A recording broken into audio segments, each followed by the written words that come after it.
என் நடை தளர்ந்து விட்டது.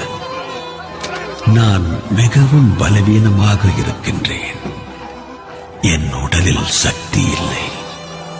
என்னால் தனியாக சிலுவையை சுமக்க இயலவில்லை.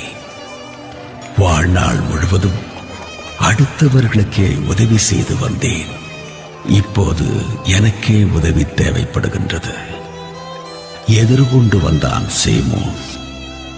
எனக்கு உதவும்படி அவனை கட்டாயப்படுத்தினர் போர் வீரர்கள். அவர்கள் தாங்கிய ஈட்டியும் சாட்டையும் அவனை அச்சுறுத்தின. கட்டாயத்தினால் தான் வந்தது என்றாலும் அவன் உதவியை முவப்போடு ஏற்றுக்கொள்ளுகின்றேன்.